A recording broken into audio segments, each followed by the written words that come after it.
Hare Krishna, Tapan Mishra Prabhu, please accept my humble obeisances. Glories to Prabhupada. This is Bimla Prasad Das from Delhi. And let me give a small background of myself to use in order for us to have a more fruitful and meaningful conversation. And I am seeking your guidance and good advice on regarding my service, which I am doing at present. I'm involved with education and training for the past 12 years.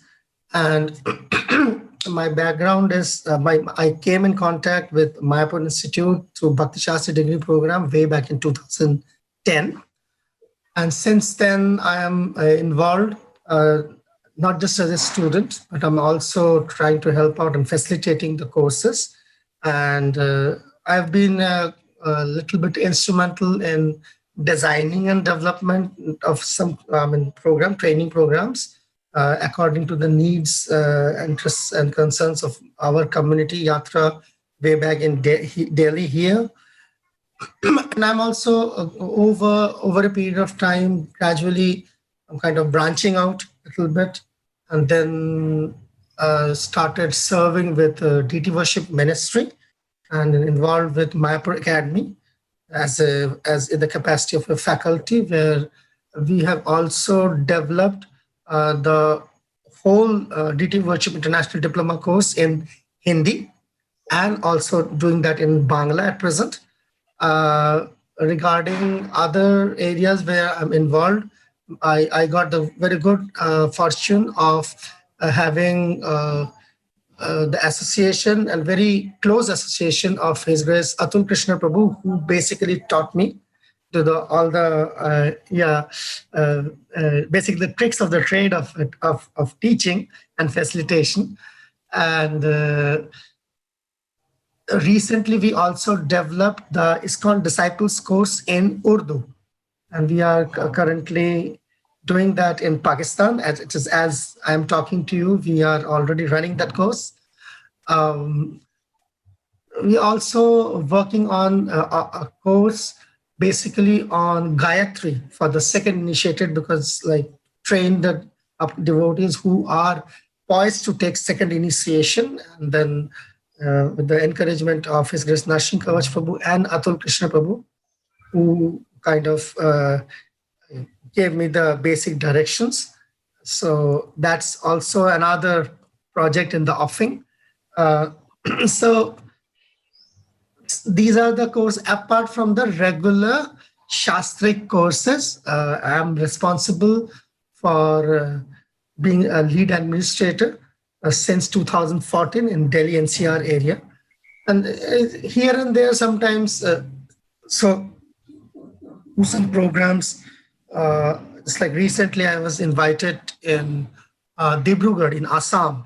So that was like a far off place where they were, but having a very good preaching environment, and a community is coming up. So I went there last December. And apart from one of programs here and there, my experience, because I started as in most cases, like in Brahmacharya Ashram, we start your foray into youth preaching, and then gradually I developed a congregation preaching program. I worked with the Congregation Development Ministry as well for quite a few years. So this is the background basically I have. I didn't want to take much time of yours, just enough to let you know where I'm coming from. So at present, I'm in this service which I'm doing for as a lead administrator for Bhakti Shastri Bhakti courses in Delhi NCR area. In due course of my service, I'm coming across, although it's a very blissful service, but with the bliss comes some of the challenges, some emerging challenges, which I'm trying to tackle, and where I seek your help and guidance. So this is how would I like to introduce myself?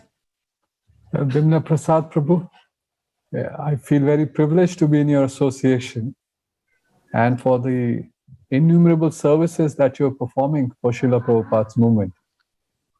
And it's very inspiring. Very inspiring that you are able to touch education in so many areas, and you're also developing courses. Prabhu, please first accept my humble obeisances. Vancha kalpatarubhyascha kripa sindhubhyevacha patitanam pavnebhyo vaishnavabhyo namo.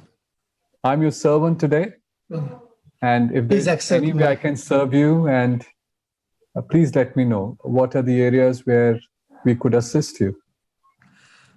Thank you, Prabhuji, because I have been knowing you for quite a few years and had the good fortune of you being my teacher for Bhakti Vaibhav. So that was, I remember those days, we cherished those days, because then we had this, developed this relationship.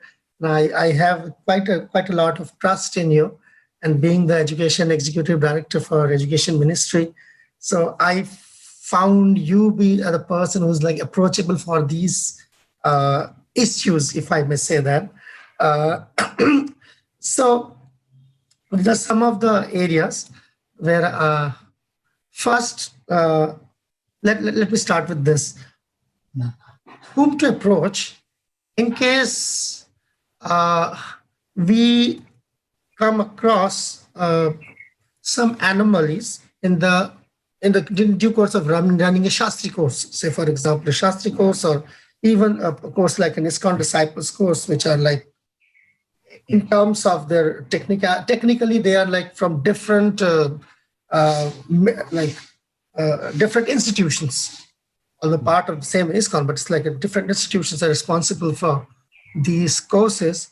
So in case, I can give you a little background. I can give you a little background on that.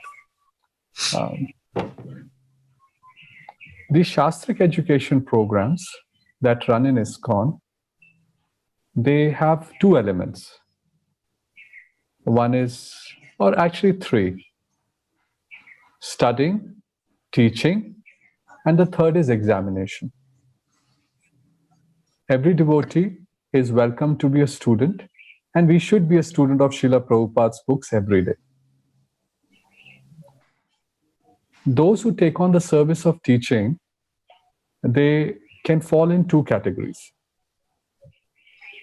One are some devotees like yourself who have gone through a teacher's training certificate program, TTC1, TTC2, and Bhakti Shastri teacher's training certificate, which were designed by VT and other devotees. Atul Krishna Prabhu, who you mentioned, has really spearheaded and expanded that quite a bit.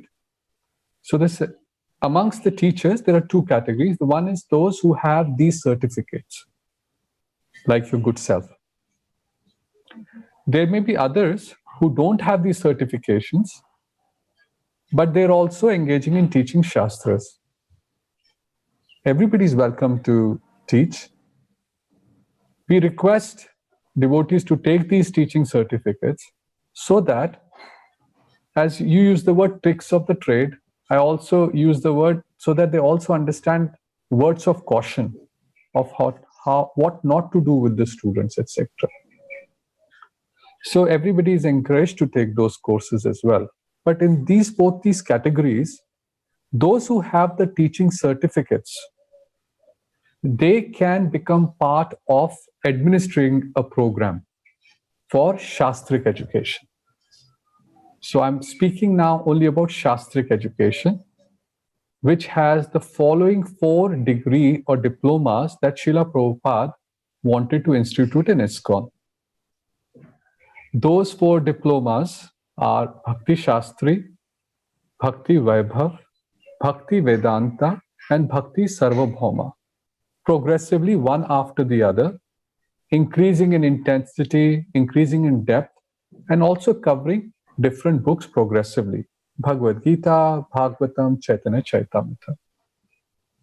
That's with respect to the diploma and the teachers.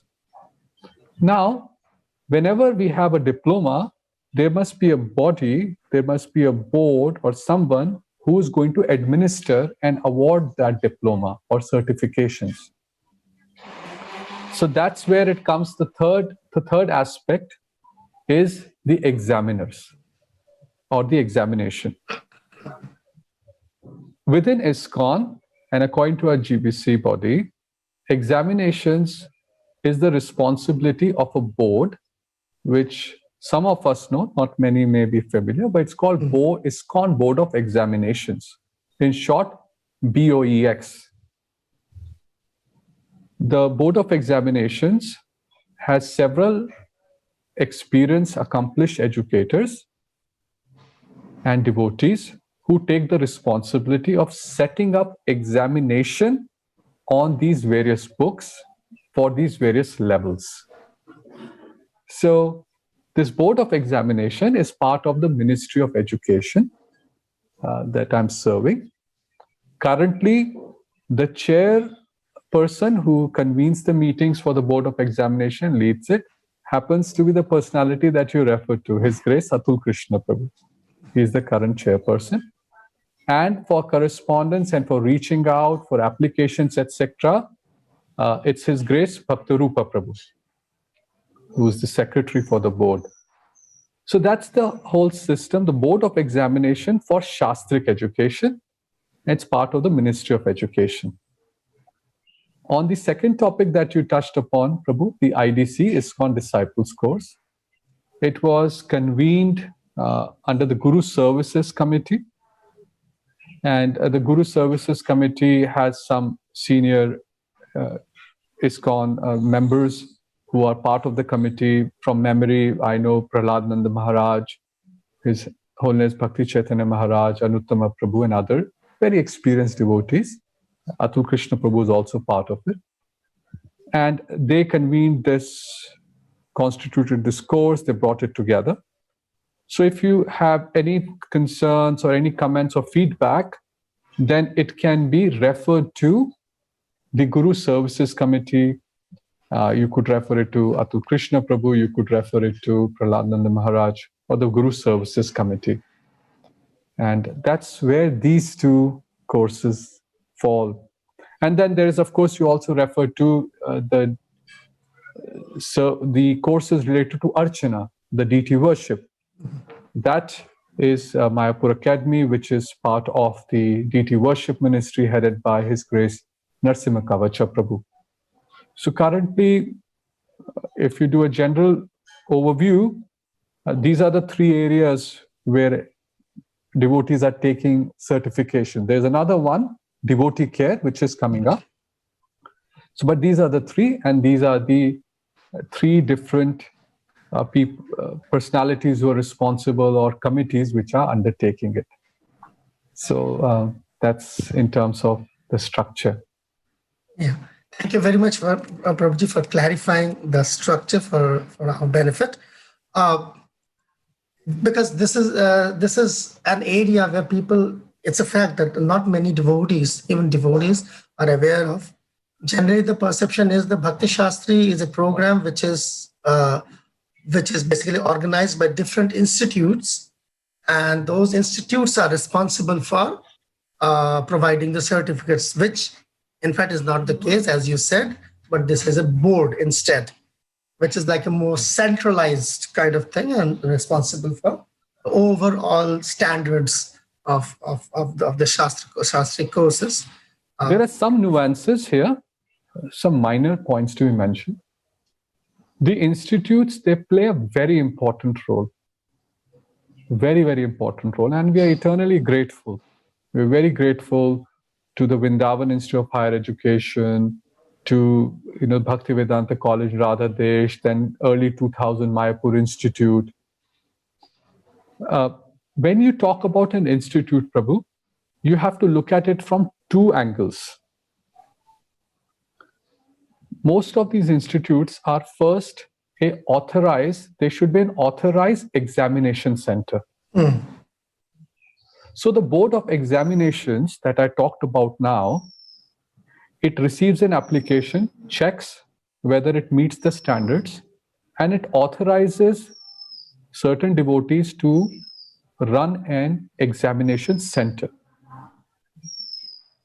where ideally anybody can come and appear for the examination. Yes? So it is not exclusive. They're examination centers. Just like in the Cambridge system in the UK, It's the certifying authority, and it has many schools which are subscribing to that. In the context of India, CBSE defines the curriculum, broad guidelines, and individual schools adopt that board and write. Then you write the 10th class or the 12th class in the UK, the 11th grade and the 13th grade equivalent. So that's the analogy I like to give to understand how the system works. These institutes are examination centers, and they play a very important role because they also facilitate the teaching, which is a separate element. Important element, but it's a separate element. They may invite teachers, they may have some devotees who are based in that location who are teachers. So often we confuse these two elements. Yes. And we think that, the institute is the board or they're the ones who are, In ISKCON, formally, it is only the Board of Examinations which can approve a certified examination center. And as much as they can approve, if they feel that something is missing, they can also withdraw the status of a certain group of devotees or a temple who's been given. If they find anomalies, they could also ask them to rectify it, correct it, or pause the status of an examination center if they find that they're not following it properly. Thank you, Prabhuji. Yeah, that was the point I was trying to bring out, so that many people might not be aware of these nuances, basically. So that brings me to the next question. Can I share one more interesting fact? Please, go ahead. That currently, as per our records, there are more than 64 approved examination centers around the world. Oh, yes. This is massive. There is, whether you take South America, North America, Europe, Africa, Sub-Saharan Africa, Asia. Actually, there are more than 64. Often devotees know only few, but there are several. Handful. But what the ministry is trying and the board is trying, ministry wants to encourage. Our dream is that every temple of ISKCON should become a educational center and examination center. That's what we like to do. That's a long shot. Yes, but it's a worthwhile shot because that's what Srila Prabhupada wanted. Srila Prabhupada wanted that every temple should be an educational center. Okay, so then that brings something which is very vital if that's what we are aiming for. So just like in due course of my service, I've figured out there might be some teething problems to that. For example, let me bring out the issue of fee structure. So, for example, different temples who couple as examination centers may have their own fee structure. So, however, as I figured out, there is no set directives about like what should be the fee structure or our approach towards education and its relationship with donation and fees. We understand that during the Vedic times, in our Vaishnav culture as well, the system of dakshina is prevalent. The students, they express their gratitude towards the teachers by giving something from within their heart as donation. That's a very nice model. That's a very nice model for us to follow. However, we see that it's not exactly the same model which is like prevalent in most of the cases, and we do understand that education also involves some, like it incurs some costs. So where do we draw the line? What can be some of the guiding principles for the emerging education, education examination centers, education institutions? Kindly shed some light on that. Yes, Prabhu, there is a desire, there's a dream, there's a wish, and there is reality. Now, again, based upon what I talked about earlier, when I distinguish these two elements, let's say we take a particular institute, it has to perform two services. Functions. One is the examination, and second is the teaching for the examination. The first fact that I like to share with you is, from the ministry point of view and for the board of examination point of view, we only charge $1. We charge only $1 for any degree.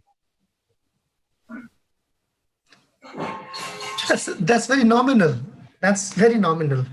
So when you get a Bhakti Shastri certificate for board of examination, which is for the exam that you're writing, we are only charging $1, which is also notional to make sure that there's a process.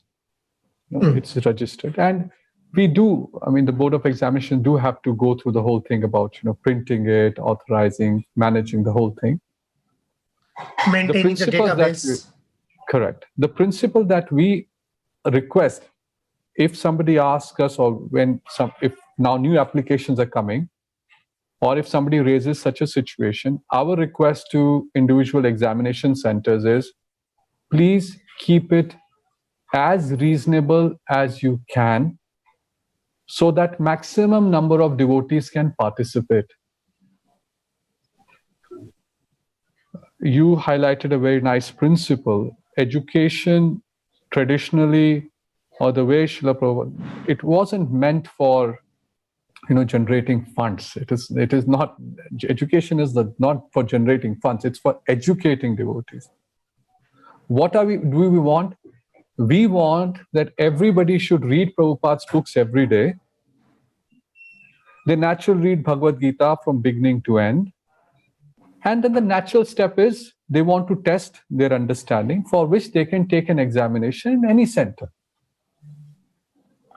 If the temple where they're residing, they have a center, that's the best. Or there should be something nearby. The system should be in such a way that becomes easy for devotees to naturally go through books, test their understanding, feel encouraged, and read again and again. So in terms of principles, those are our principles.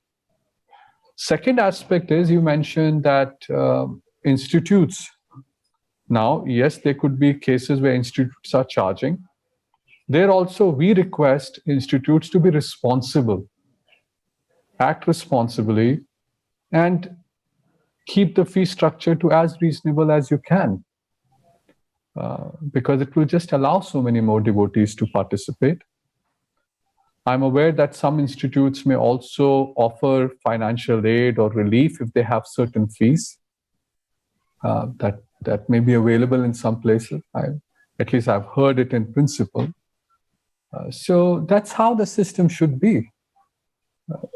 Because if we make it too high, too much, then devotees may not feel encouraged to give examinations. And examinations is just a way, as Prabhupada said, that Srila Prabhupada wanted to make sure that his disciples and the followers in ISKCON are reading his books in a scrutinizing way. Just to ensure that. Yes. So therefore, Srila Prabhupada wanted this. And this is like an encouragement from the institution, that yes, we recognize that you have gone through it systematically, and now you can be a Bhakti Shastri. One more element, if I may ask, Prabhu, this program is not meant to be just an academic program. Srila Prabhupada made it very clear. It's not that we just learn the book and memorize and give answers. No. It must be accompanied with good sadhana. It must be accompanied with following the regulative principles, chanting the holy name. For Bhakti Shastri, Prabhupada was very generous, very open. Prabhupada in 1955, even going before ISKCON days, at the time of League of Devotees, Srila Prabhupada wrote that you can pay 10 rupees, you read Bhagavad Gita every day, you give 10 rupees, you can get, if you clear the examination that Prabhupada will give, you can become Bhakti Shastri. And Prabhupada said even guests can write this examination. So, in the mood of encouragement. Judgment. So Everybody is that's my encouraged. perspective. Yes, that's my perspective on fees. If devotees find that the fees is very high, unbearable, unreasonable, or it's creating stress between two centers, etc., then I think devotees should approach the managers of such institutes or centers and approach to them that, we're finding this anomaly, we're finding this disturbance in a way that we can't either afford, or there's difference coming, too much difference.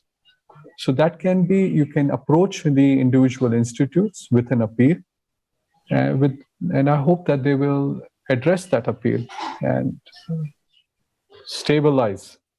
Yeah, concede actually. From our perspective, we are only charging $1.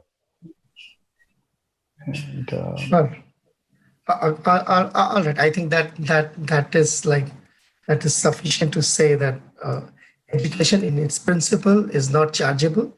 However, there might be overheads, and so those overheads have to be borne by the students, so that we can conveniently execute the program. That brings me to another one.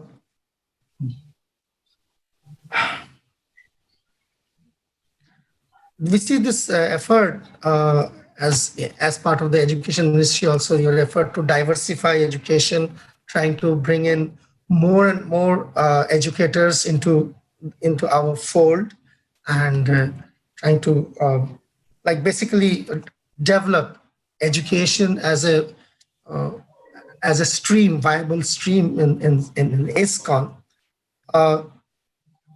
So as part of that, online courses are, and in the given context of this COVID-19, so there have been a sprint in online courses because of the situation, and we're taking advantage of it.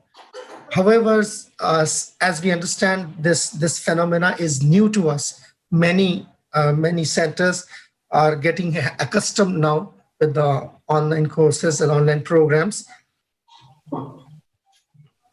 Are there certain directions so far online Shastric programs are concerned with respect to how many students can take part as part of a one classroom?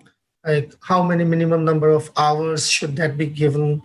What are the ways? What can be the facilitation methods deployed, or so that we can kind of in a way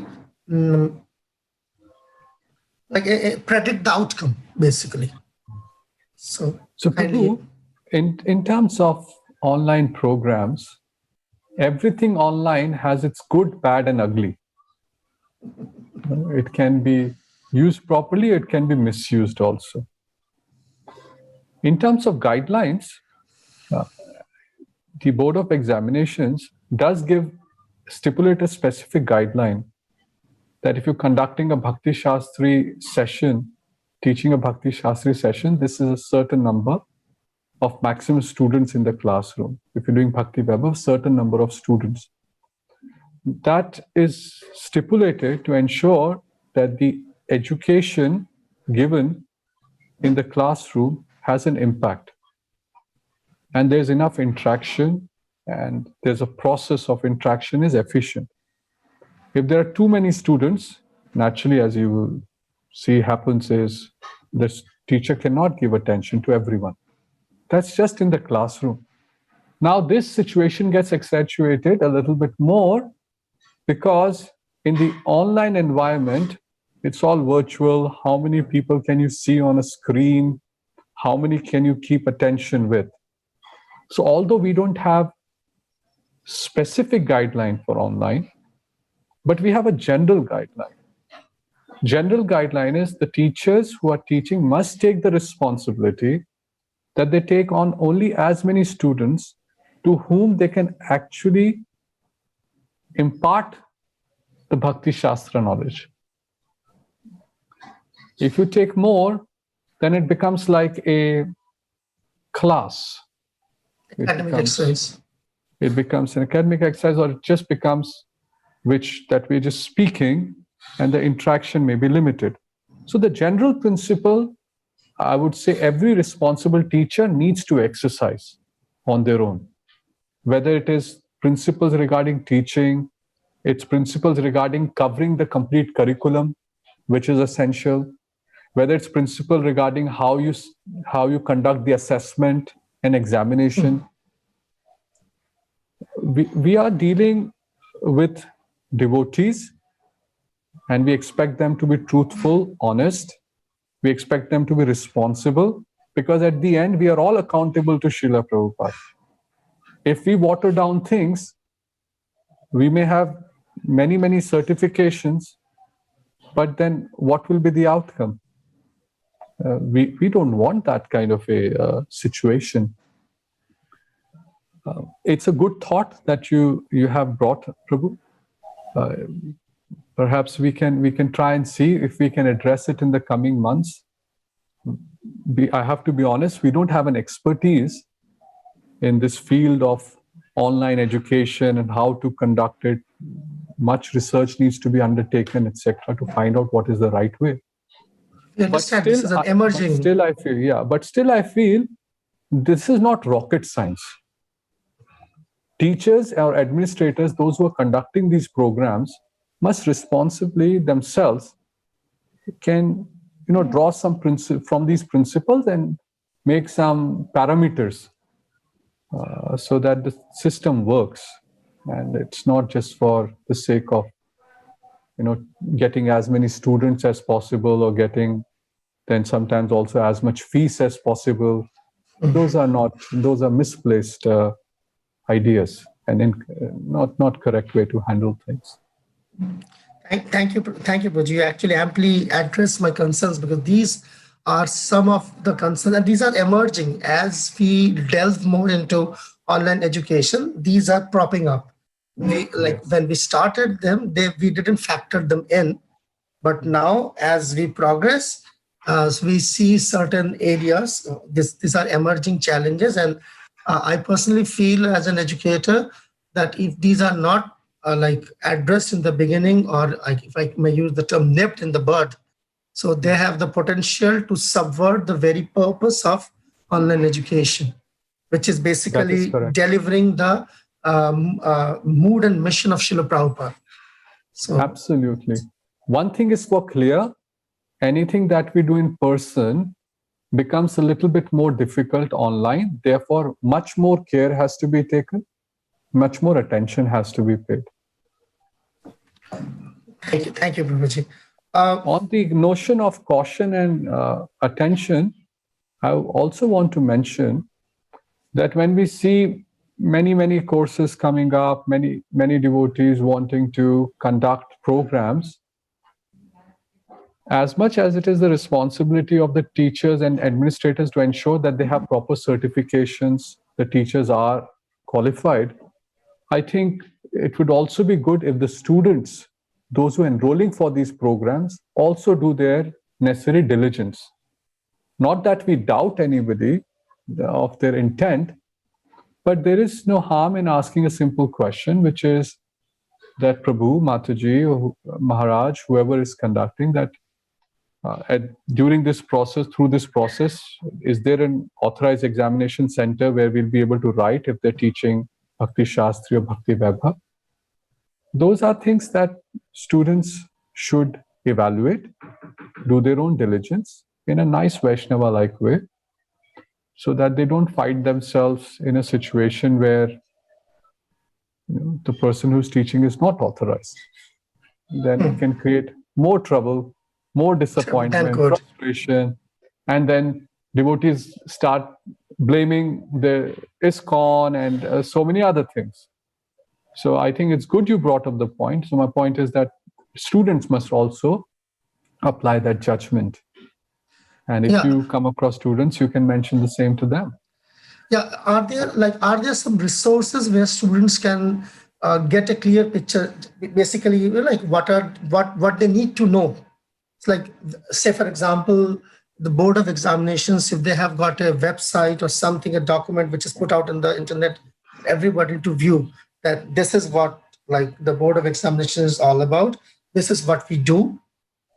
Because generally the the Shastri programs which are advertised, the general perception, as you already mentioned, that is that the respective institutes are responsible to, they are like independent in conducting these programs. So then generally the perception is that, okay, it's about which institute you get in, because they don't generally know that the evaluation is uniform. So the uniformity of the evaluation is generally not so well understood, because possibly they has not been so well put out. So if like, what are your thoughts on that? So my thoughts are, we on the ISKCON Ministry of Education website, ISKCONeducation.org, we currently do have information about the Board of Examiners, who they are, who's the chair, who are the devotees to be contacted. Devotees are welcome to write to the ministry itself. You can write to us at our email address.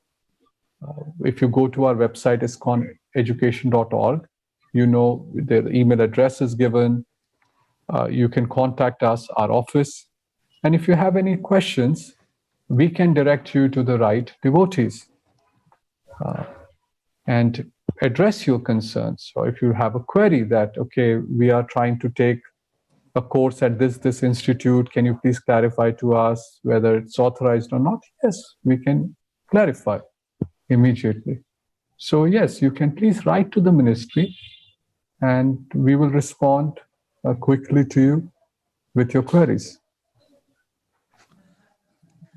Thank you very much, Prabhuji, for that. Also, on the other aspect, with respect to uniformity, I want to mention to you that the Board of Examination Ministry has given a broad guideline.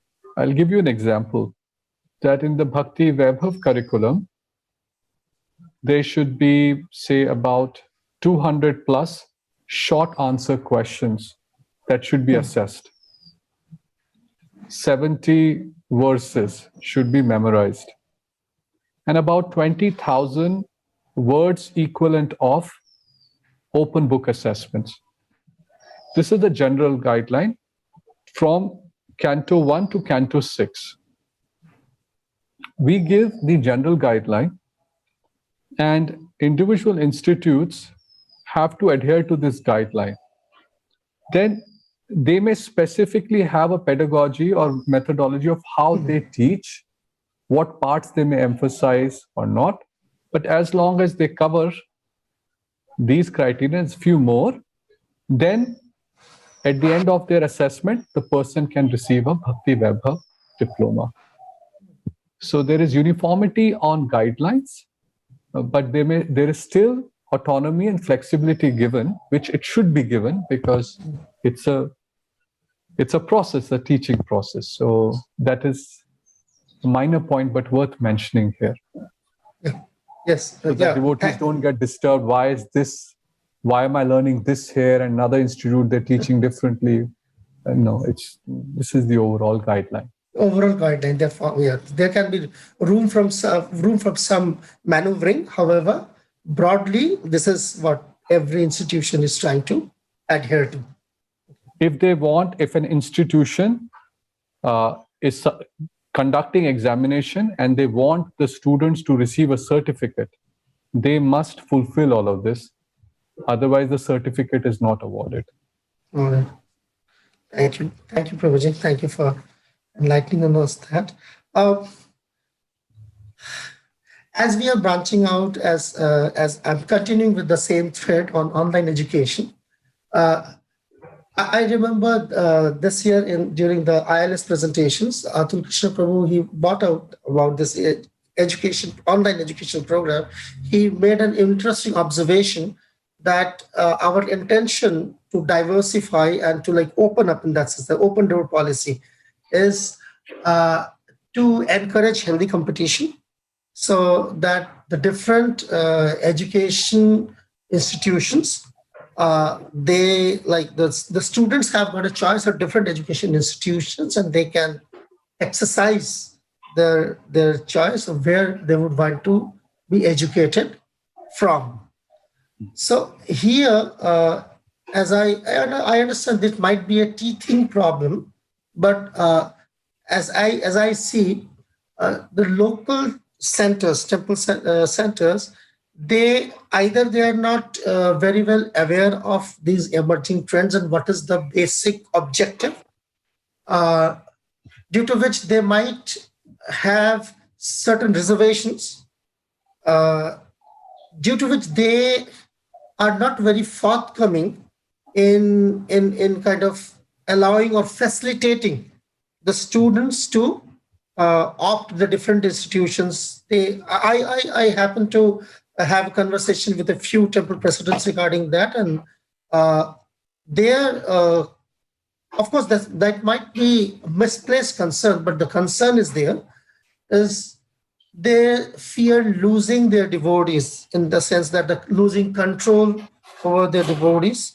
They feel that if the devotees get exposed to like an international environment or a free environment of education and study, that might in a way um, affect uh, adversely, of course, the culture which they are promoting in the local centers. So to put it this way, I don't know how otherwise I can put it. I hope I am able to communicate across. So, Yes. so I don't know exactly how to address, like, please help me so that I can address their concerns as well. I mean, it's one way, it's one thing is to allay their fears, but if we can give something a more broader picture, what we intend to do by diversifying education. Can you highlight to me when you mean that they do not permit the devotees They are like, within their, yeah, they're what does quite it mean? apprehensive, quite Okay. apprehensive. It's not that they're not explicitly not permitting, but they are quite apprehensive. And yeah, in certain cases, they generally dodge this. They try to convince the students for approaching them for certain kind of recommendation letters, which these courses require you to get from your local centers. That, I mean, maybe we will be conducting the course, so then wait for some more time, or then that's not, or maybe you are not qualified for this courses, or maybe it's not the time for you to take up these courses. These are like, and devotees, they can see, they can figure it out that there's something fishy about it. They are not very much convinced by the arguments supplied by the local centers. So please bail Prabhu, us out. So Prabhu, it's like this. Every rule that is put in there is a purpose behind it, principle behind it, and can also be misused. So I think it would be good if we start with the principle. Yeah, please. The principle of the recommendation letter is to ensure that the person who's coming forward to take education is a Vaishnava, is a devotee. And the definition of a Vaishnava includes our sadhana, our relationships, how we conduct ourselves within our respective congregation, temple, our seniors, our peers, our subordinates.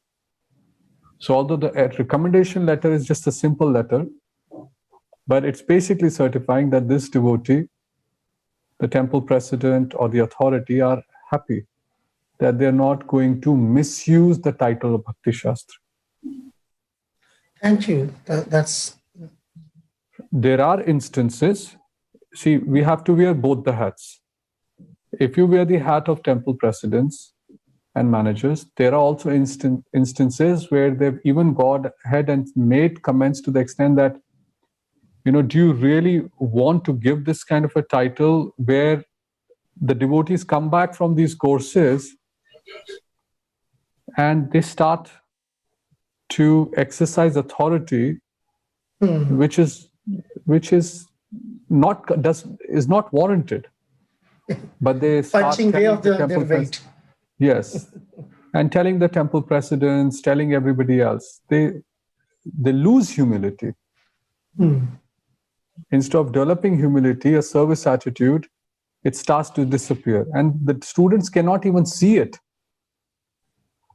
They feel that they're doing the right thing. So that's misuse of the degree. Before that, the recommendation letter has a principle. If it is, now let's look at the abuse. If the temple presidents, etc., when will it be called an abuse?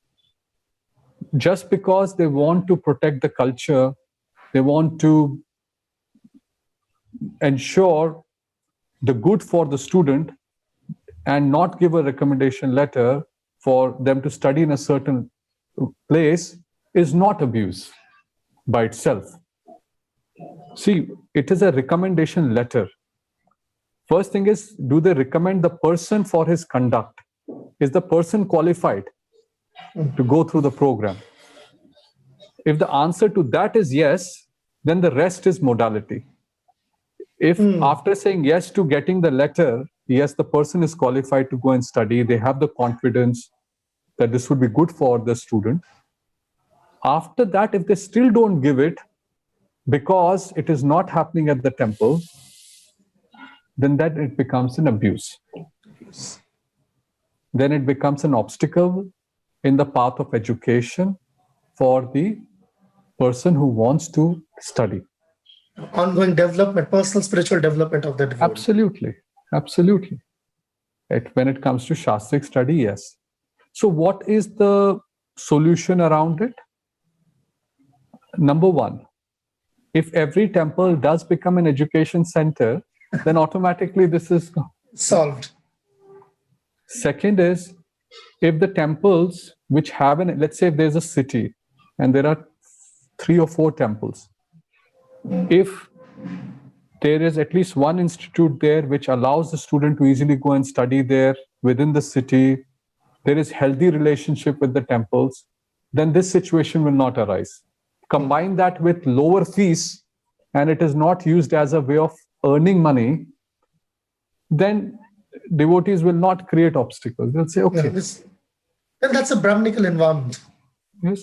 And third is, if they don't have a clash because they feel that the culture is really different from their culture, let's say someplace devotees are encouraged to distribute books, they're encouraged to go out on the street, and the other place where the person is going, I'm saying hypothetical, right? Yes, hypothetical. Where would it happen? But there could be difference of culture where they said, oh, there's no need, you just sit where you are and give classes. So there are natural reasons where it may arise. Where there are natural reasons, they get resolved very easily. But when there are abusive reasons, where it is done for, let's say, controlling someone or earning money out of them, or etc., that's where it becomes difficult. So for that, Prabhu, once again, we request the same thing. We want more and more centers.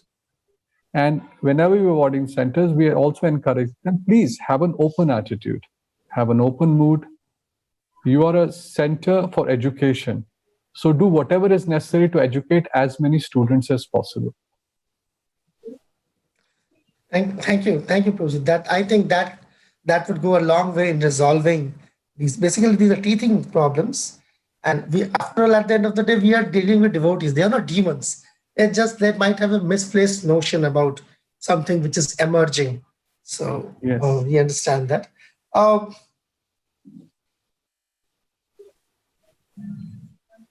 Okay. Some devotees, in due course of my interaction in education, of course, not many, but some, they're aware, they somehow they got to know about the GBC college. So that's a very, very fascinating idea for those devotees, and they want to know more about it, what the GBC college is all about. How do you enroll yourself there? What do they do? What do they teach? So not much is known about it. It's like an enigma, so to many. But because they hear that there is a GBC college, so they want to know about it. That if, there many of them are quite fascinated with this idea that does even GBC members go to a college? Do they also take education? That's like really far out for them. Please shed more light on that. Please enlighten us as. Well, GBC College is a very wonderful initiative. It was established in order for management training. It has a very big vision, and it is, the GBC College has some very senior devotees as its trustees. There is, its president is Rupa Nuga Prabhu, who is based in California, Laguna Beach. He's a professor by his profession, but he's also a co-president in ISKCON Laguna Beach. He's the president of GBC College. Along with their trustees, they have a big vision for the college. Currently, the scope of activities which are active in terms of what they are undertaking, by way of resolution, any devotee who wants to become a zonal supervisor, it is mandatory that they must go through the zonal supervisor training at the GBC College. So zonal supervisor typically would oversee a few temples or centers and reports to the GBC zonal secretary. In order to become that, they go through a program at the GBC College, which is mandatory. That program, they're exposed to various aspects of ISKCON, ISKCON structure, ISKCON laws, principles, and many very good topics are covered. So it's a program. You mentioned the word recommendation, so it does require a recommendation in most cases from the local GBC for going for the zonal supervisor program. And from what I know, the GBC College is also thinking about developing more educational programs, not first in management training of the devotees, and then other areas as well. Well, it's interesting you brought this up, because very soon you'll also hear about the Sannyas College. So, is it? Yes, and the ISKCON Sannyas Ministry has started an initiative as we speak. It is going on, and on the Tuesday, it's going on right now. On the Tuesday, I'm also will have the opportunity to interact with the students and take up some topics there. So the Sannyas College is also happening, where the Sannyas Ministry is encouraging the prospective Sannyas candidates to go through education. So we're very happy that these initiatives are happening, because it just allows us to address education in the lives of various devotees and help them perform their service. So is that all right, Prabhu, with respect to GBC College? If you like, you can write to us. We can put you in touch with the organizers of GBC College. And I'm sure they'll be very happy if more students want to join and learn something. Thank you. Thank you very much. Yes, I will get in touch with you on that. Let me see. I think I am done with my set of questions. So if you kindly give us some closing remarks on what is the vision of education, and how do we see education in ISKCON next 10 years down the line? That would be very enlightening for us. Well, it's a big question, Prabhu. I don't know whether I'm able to answer such a big question, but let me give it a shot. In the Ministry of Education, I can speak at least in Education Ministry, what is it that we want to bring everybody's attention to? Education happens in all spheres of life and in all forms and shapes. There's GBC College, there's Sannyas College, there is some ISKCON schools, there are some Sunday schools, there is Shastrik education programs, and there'll be many other areas where education will come up. In these different programs that we've talked about, there is an underlying thread. And that underlying thread is reading Prabhupada's books. I see. So the principle that we are trying to promote in the ministry is the following. If we can somehow or the other encourage everybody to read Prabhupada's books, then depending upon their personality, their service, they will create education in their sphere of service which is aligned to the foundation of Prabhupada's books. Example, if the teachers who teach in ISKCON schools, if they are themselves reading Prabhupada's books every day, then along with their teaching, the rest of the things that they're doing, automatically the teaching will manifest what overflows from their heart in terms of bhakti and Prabhupada's instructions. So instead of us tailor-making things for different environments, we feel with our limited resources, we must just point everybody's attention on the foundational process of reading every day. So whether then you are a Sunday school teacher, you are a teacher in the school, or you are going to teach in Sannyas College, or you are a student, you will see the educational process will flourish like anything if everybody focuses, including our leaders. So our vision is, going back to the beginning of our conversation, if we can encourage devotees to read every day, then the natural process of reading will be, it will manifest in different areas of education. Even householders, what we teach our children at home, it will come from Prabhupada's books. It will manifest.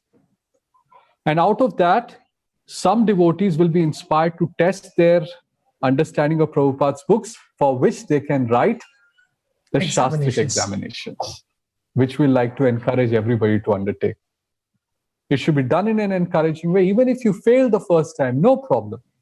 You read again, come back and attempt.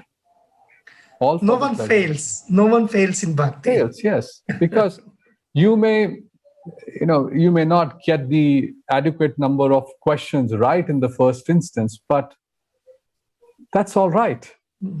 The more important part is, have we made a change in our life to take one step closer to Krishna or not? So these books are non-different from Krishna. The more we embrace them, the more we come closer to Krishna. So what would we like to happen, Prabhu? In the last 25 years, some facts, statistics, we have ballpark close to about 9,000 Bhakti Shastris, about 500 Bhakti Vaibhavas, all together in 25 years. We would like that in the next 5 years, we have another 10. How much of that desire will get fulfilled will depend upon how sincerely each member of ISKCON reads Prabhupada's books every day. So we are trying, with the Board of Examination also putting a lot of effort to rejuvenate the assessment system. We're also trying to come up with other trainings, which unfortunately because of Corona are held up. But we're trying so that more and more devotees can read, study, and participate. So that's our vision. Please pray for us that we can help each other in encouraging everybody to take shelter of Srila Prabhupada's divine purports. Jai. Thank you very much, Tapan Mishra Prabhu, for this encouraging and enlightening conversation. I believe This is personally going to help me a lot in my service, in improving the standard of my quality of my service. And I'm sure with this interaction going out and other devotees accessing this, they would also get a clearer picture of what education ministry is doing, is contributing, and what is the general vision of ISKCON leadership regarding education for all the ISKCON members. Thank you. Thank you so very much, Prabhuji. We want to communicate to devotees as much as we can. We want to address the concerns of devotees as much as we can. I'm grateful that you reached out to us. And if there are any other concerns that devotees have, I request them and urge them that please do write to us. And we'll try our best to be responsive. We have to admit we are working with limited resources and bandwidth, but we'll try our best to serve you. And because by serving you, we feel that we will progress in our bhakti. So thank you for that, Prabhu. And thank you for your time. I look forward to speaking again soon. Yes, and hope we meet in person soon. Thank you so very much, Prabhuji. Well, if you're coming to Sridham Mayapur, I'm looking forward to it. Yes, sure. So we will be meeting shortly by Krishna's grace. Although when we meet, we may have to wear our masks. Thank you, Bimla Prasad Prabhu.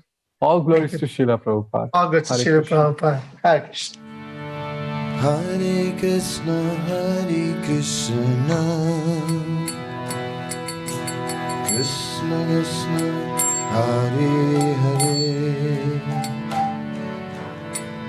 Hare Rama, Hare Rama,